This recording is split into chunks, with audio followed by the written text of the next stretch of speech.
vamos a dar inicio a nuestra última clase del año. El día de hoy, gracias al Señor, cerramos lo que es ya nuestros estudios bíblicos. Así que les invito a cerrar sus ojitos para que oremos a nuestro Dios.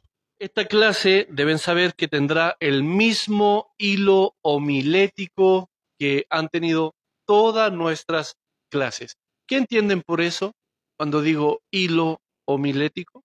El título para esta clase es Cuando la teología pierde su ancla. Cuando la teología pierde su ancla. ¿Qué significa la palabra teología? Es una palabra compuesta ¿de cuántos términos? ¿Cuáles son?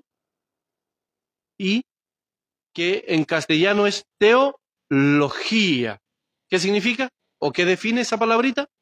Discurso, presentación acerca de Dios. La palabra teos es Dios, la palabra logos es palabra, discurso, presentación. Parafraseado, un discurso acerca de Dios. Eso es teología. Y nosotros el día de hoy, a esta clase la titulamos Cuando la teología pierde su ancla. Cuando la teología pierde su ancla. Nosotros debemos saber que la teología nunca es neutral. Estas son las palabras claves que ustedes tienen que memorizar. La teología nunca es neutral. La teología siempre termina formando. La teología nunca es neutral. Ella siempre termina formando. En primer lugar, forma nuestra manera de pensar acerca de Dios, forma nuestra manera de predicar y forma nuestra manera de vivir la fe. Entonces, es muy importante que entendamos esto. La teología nunca es neutral, siempre ella termina formando. Y he mencionado solamente 3 características. Forma nuestra manera de pensar, nuestra predicación y nuestra forma de vivir la fe. También es importante que sepamos que la crisis teológica no es solo intelectual. La crisis teológica no es solo intelectual. Desgraciadamente, también es espiritual. También es espiritual. Y esta crisis no nace por falta de información.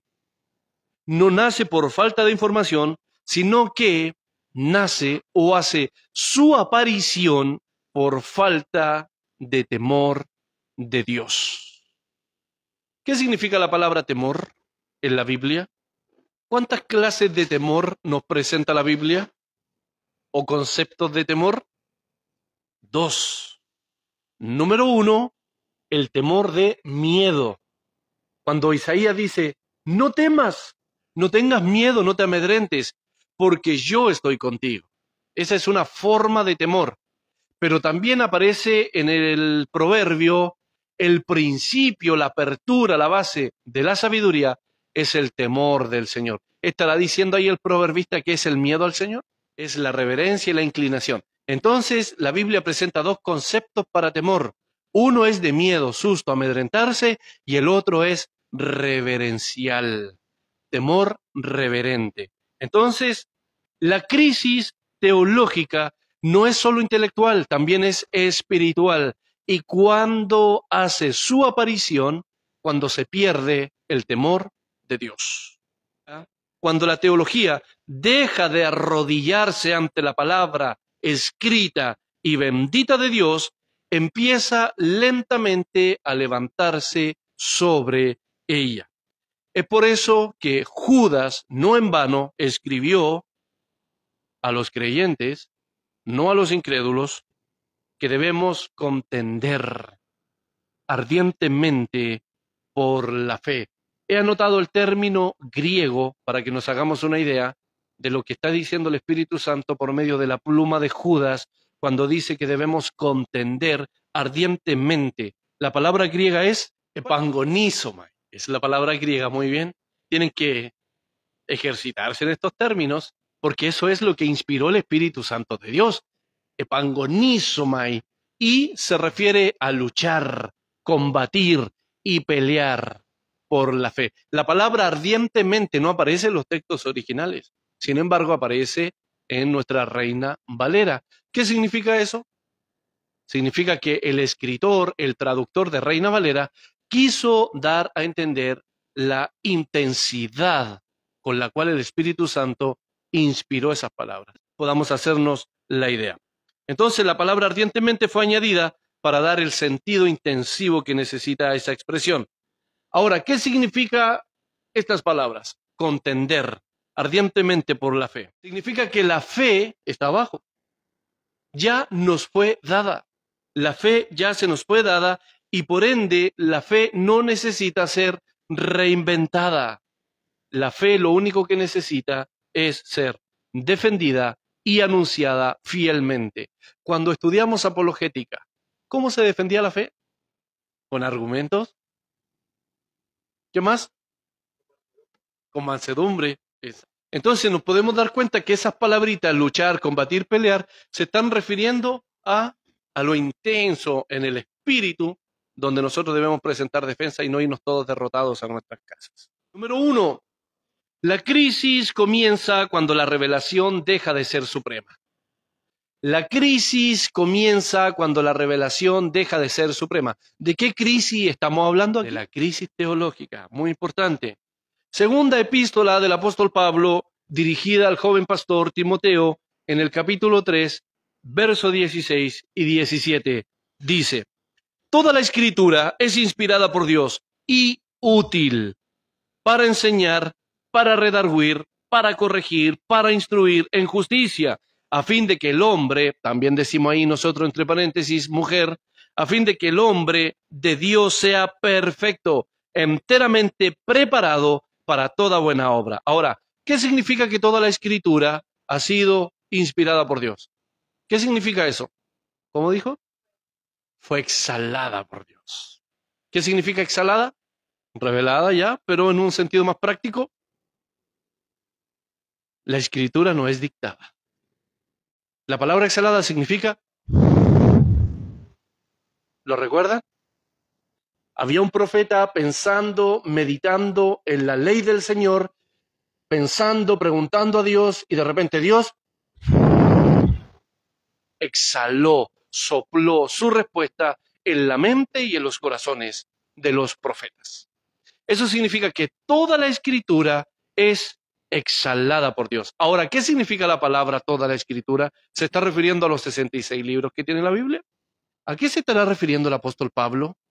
Y el apóstol Pablo, cuando escribió eso, estaba toda la Biblia.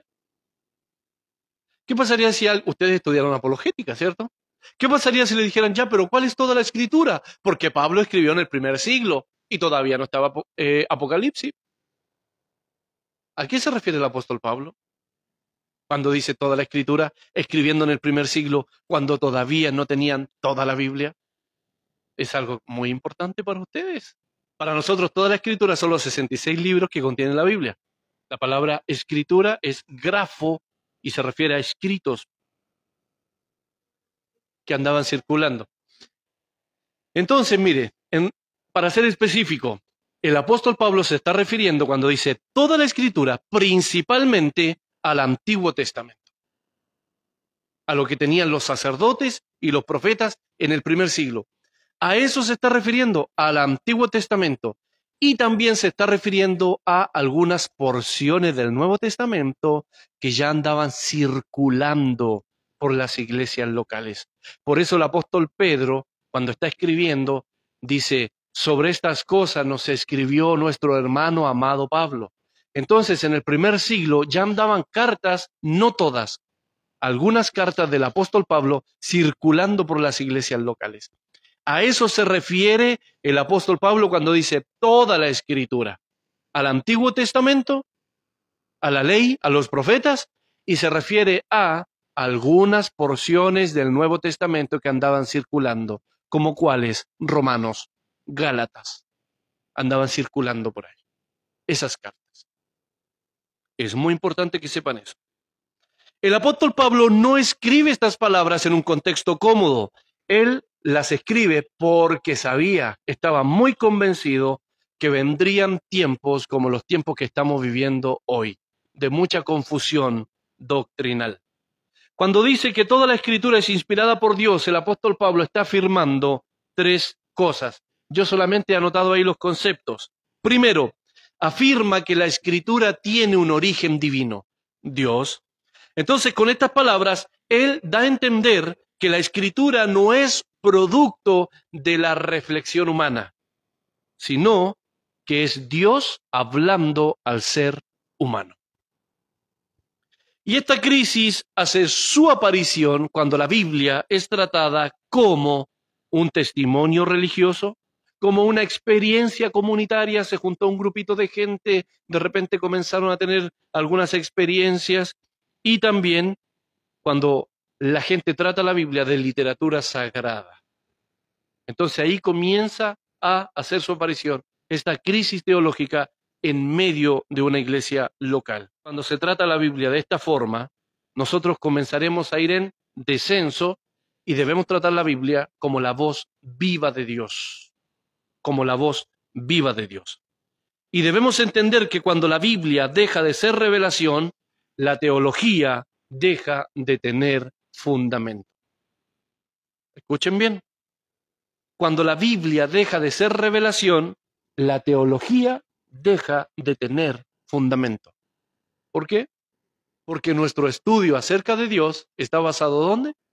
En la Biblia. Exacto. Segundo, el apóstol Pablo afirma que la Escritura tiene una autoridad total. No solo informa, sino que también corrige. La Escritura es útil para corregir, para redarguir, para exhortar, etcétera, etcétera. Entonces no solo informa, sino que también corrige, y no solo anima, sino que también confronta. Pero lamentablemente, y no solo en el mundo, también en la iglesia, hoy muchos aceptan la Biblia cuando y siempre ella no contradiga a la cultura, cuando no incomode el pensamiento moderno y cuando no confronte el pecado. Muchos ahí aceptan la Biblia como la palabra de Dios, mientras ella no nos diga, Esteban, arrepiéntete. Por ahí no es, está mal. Pero una Biblia que no confronta no es la Biblia de Dios. Eso es muy importante. Una Biblia que no confronta no es la Biblia de Dios, porque nuestro Señor Jesucristo dijo, tu palabra es verdad. La Biblia no contiene verdades, no contiene porciones de verdades. Es la verdad, enteramente, enteramente. Y tercero, el apóstol Pablo afirma también que la Escritura es suficiente. La Escritura es suficiente. Entonces, se nos afirma, con el texto que hemos leído del apóstol Pablo a Timoteo, se nos afirma que la palabra de Dios, toda esta Escritura, capacita al hombre y a la mujer de Dios para toda buena obra. Lo capacita para toda buena obra. Ahora, la crisis teológica comienza cuando se piensa que la Biblia ya no basta, que la Biblia necesita ser completada por y con ideologías, y esta crisis comienza cuando queremos añadir a la Biblia lo siguiente, que ella debe ser corregida por las nuevas corrientes teológicas de hoy en día. Como dijo alguien por ahí, la Biblia es un libro anticuado. Y fue un hombre religioso. Pero desgraciadamente, cuando la palabra de Dios deja de ser suficiente, la iglesia comenzará a buscar sustitutos. Sustitutos. Número 2. La crisis se profundiza cuando Dios y Cristo son redefinidos. Colosenses capítulo 1, verso 15 al 18. Él es la imagen del Dios invisible. Vayan a su Biblia, por favor. Él es la imagen del Dios invisible, el primogénito de toda creación, porque en Él fueron creadas todas las cosas, las que hay en los cielos y las que hay en la tierra, visibles e invisibles, sean tronos, sean dominios, sean principados, sean potestades.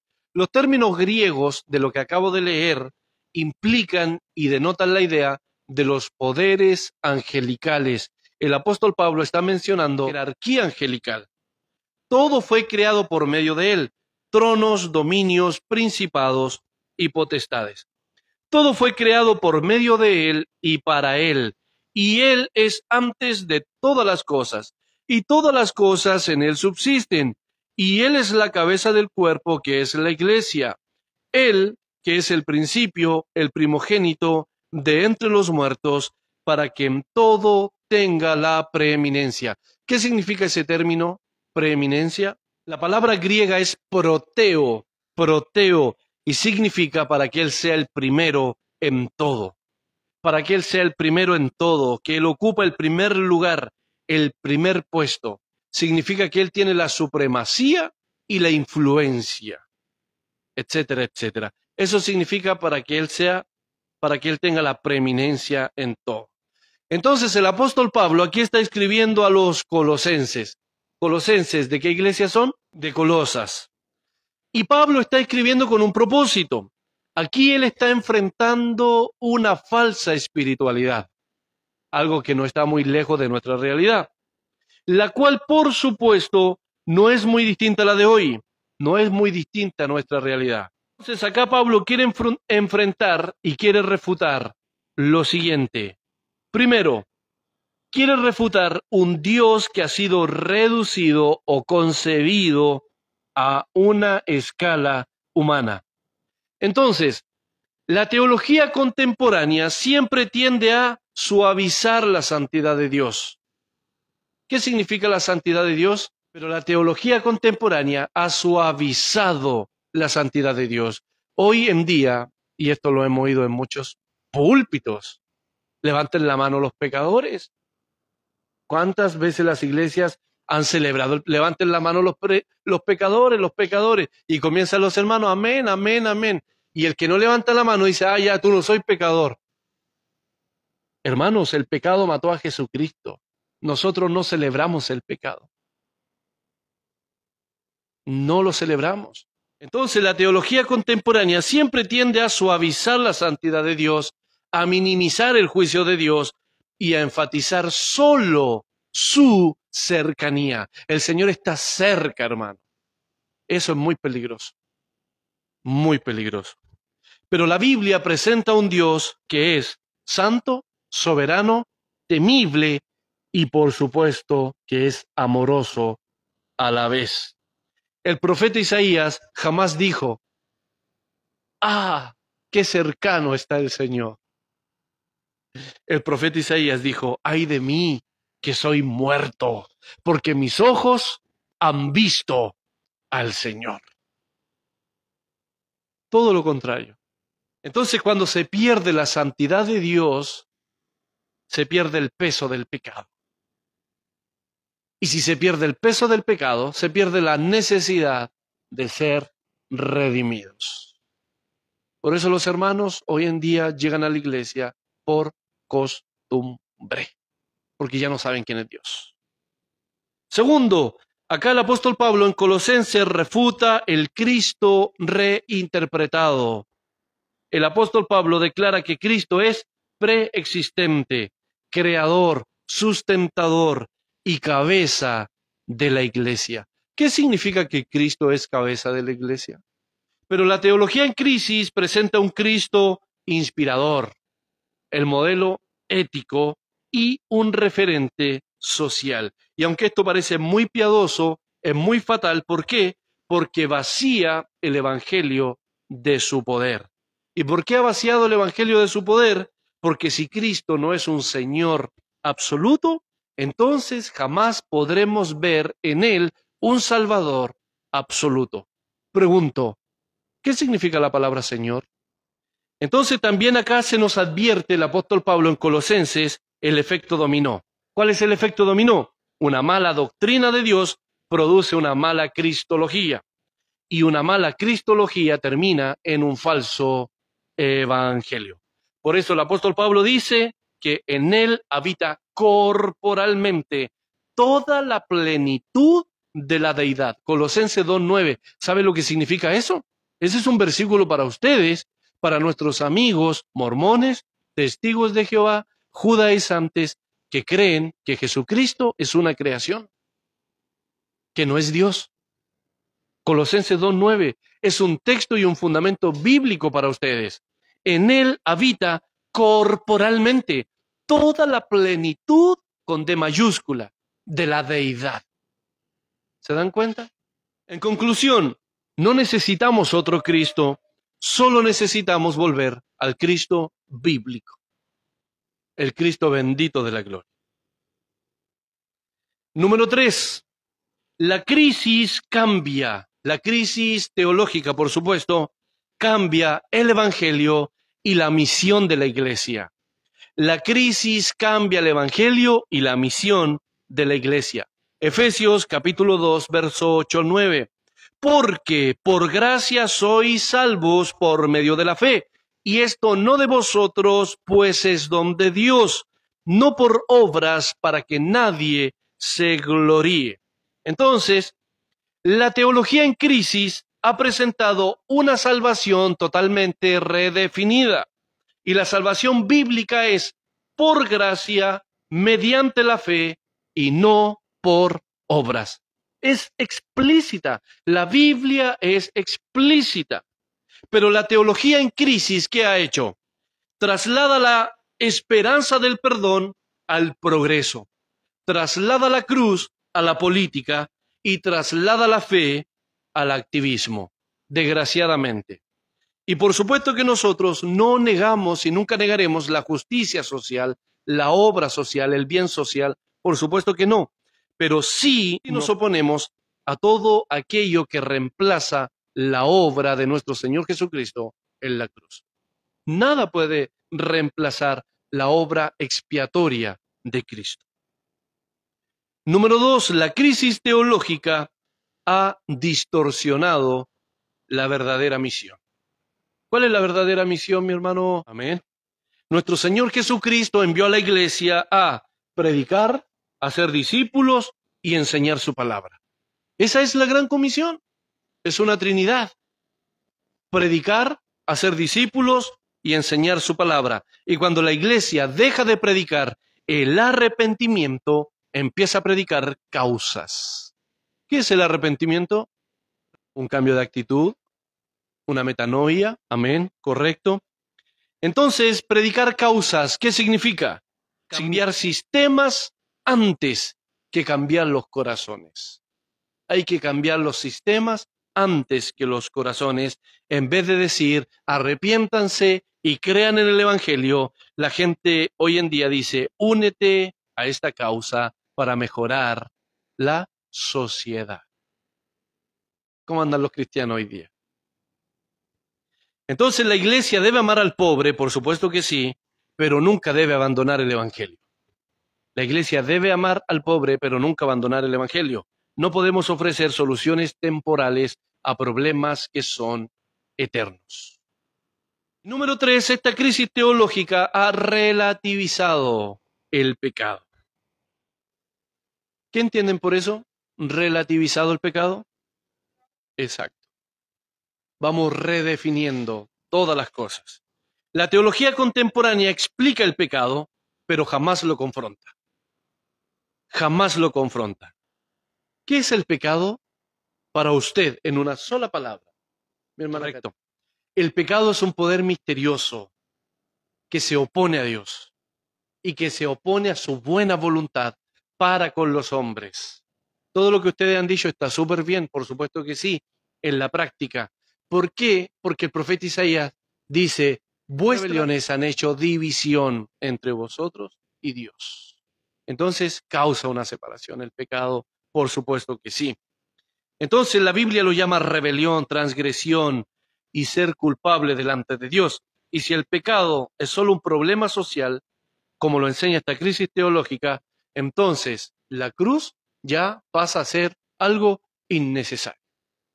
¿Cierto? Porque el pecado es un problema social, vamos a solucionarlo con causas.